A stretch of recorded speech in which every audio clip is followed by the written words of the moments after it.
दीपावली का त्योहार अपने साथ लेकर आता है खुशियों की सौगात और आपके जीवन में भर देता है धन और वैभव की बरसात। आइए साथ मिलकर इस दीपावली को बनाए कुछ खास धन। त्रयोदशी से भैया दूज तक 5 दिवसीय महालक्ष्मी शक्ति साधना द्वारा मां का करें स्वागत, जिससे लक्ष्मी दौड़ी चली आएगी आपके द्वार। अपने आंचल में भरकर खुशियां पार 5 दिवस की दीपावली पूजन पैकेट को आप दिए गए नंबर पर संपर्क करके मंगवा सकते हैं। समय रहते करने से आपको सुविधा होगी। 5 दिवसीय साधनाएं करने की और लक्ष्मी पाना आपका भाग्य नहीं है, आपका अधिकार है, और ये अधिकार दिलाता है ये साधना पैकेट के द्वारा। नमस्कार प्रिय साथियों, मैं हूं वैकुंठ जी महाराज। आपको और आपके परिवार को 5 दिवसीय दीपावली पर्व की बहुत बहुत शुभकामनाएं। आज का मेरा विषय है कि हर बार हर एक दिन 5 दिवसीय पर्व हम मनाते हैं, यानी पहले दिन हम धनतेरस मनाते हैं, अगले दिन रूप चतुर्दशी मनाते हैं, फिर दीपावली होती है, फिर गोवर्धन पूजा और फिर भैया दूज होती है। लेकिन इस बार छोटी बड़ी दीपावली होगी।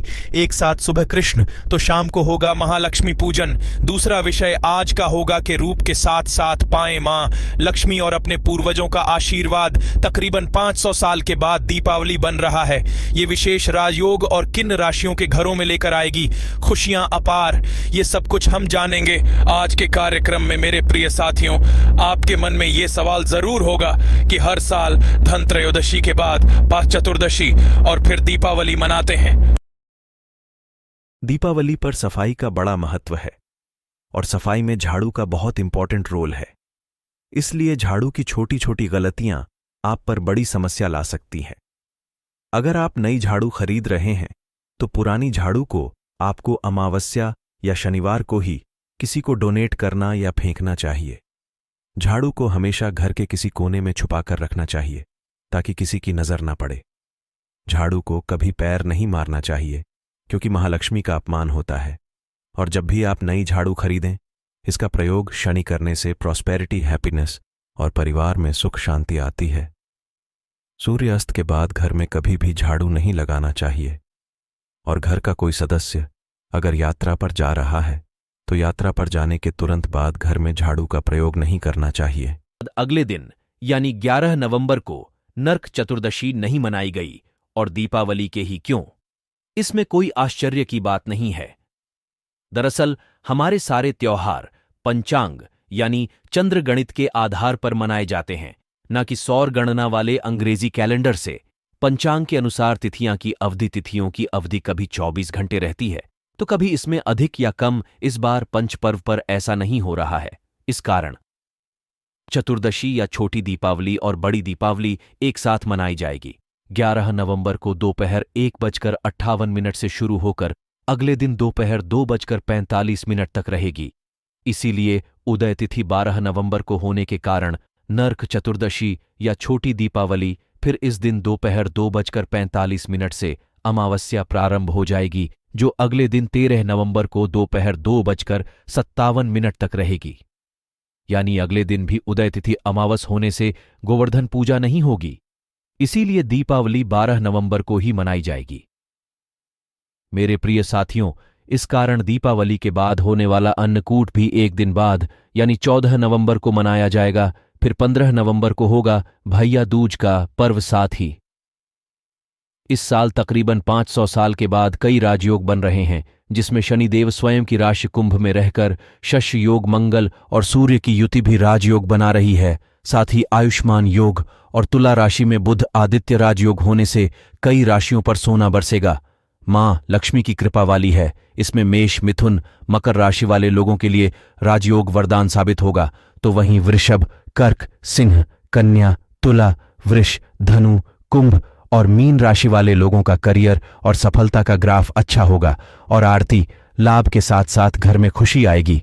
व्यापारियों के लिए निवेश का सही समय बनने वाला है। अब आइए बात करते हैं नरक चतुर्दशी की। आज ही के दिन द्वापर युग में भगवान श्री कृष्ण ने इस संसार को नरकासुर नाम के का वध करके अन्याय आतंक का खात्मा कर संसार को भय मुक्त बनाया।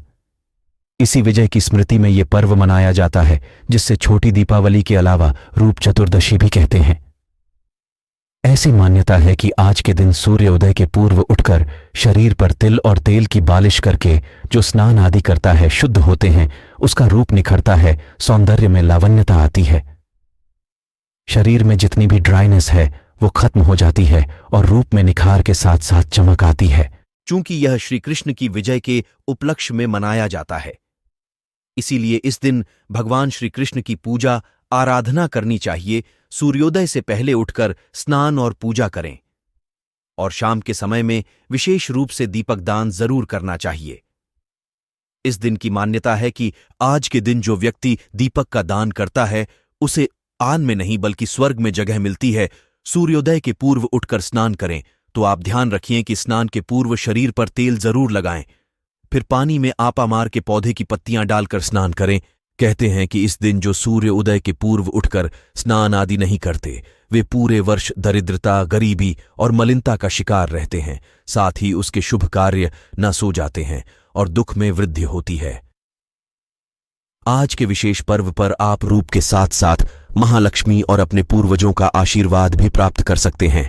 इसके लिए संध्या काल के समय शाम को अपने घर के मुख्य दरवाजे पर दोनों ओर के द्वारा स्वस्तिक का चिन्ह घर की कोई महिला बनाए और उस पर सरसों के तेल का दीपक प्रज्वलित करे। उसमें थोड़ी रक्त गुंजा डाल दीजिए।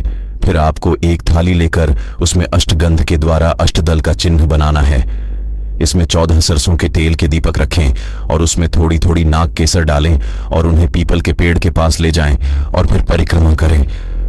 उसके बाद 14 परिक्रमा करें तो सर्वश्रेष्ठ परिक्रमा करने के बाद 11 बार ओम नमो भगवते वासुदेवाय इस मंत्र का ओम नमो भगवते वासुदेवाय नमः मंत्र का जाप करके घर लौट आए और घर आकर मंदिर में हाथ जोड़कर अपने पितरेश्वर कुल देवता महालक्ष्मी का ध्यान और आशीर्वाद प्राप्त करने के लिए प्रार्थना करें और अपनी गलतियों के लिए उलटे कान पकड़ के क्षमा याचना करें। निश्चित रूप से जीवन में परिवर्तन आएगा। मेरे प्रिय साथियों, आपको और आपके परिवार को 5 दिवसीय दीपावली पर्व की बहुत बहुत शुभकामनाएं। ये कार्यक्रम सिर्फ सुनने के लिए, देखने के लिए नहीं, बल्कि इसे शेयर करिए अपनों को ताकि उन्हें भी ये सुंदर मिल सके। स्वस्थ रहिए, मस्त रहिए और व्यस्त रहिए। आज के लिए इतना ही प्यार भरा नमस्कार और बहुत बहुत आशीर्वाद।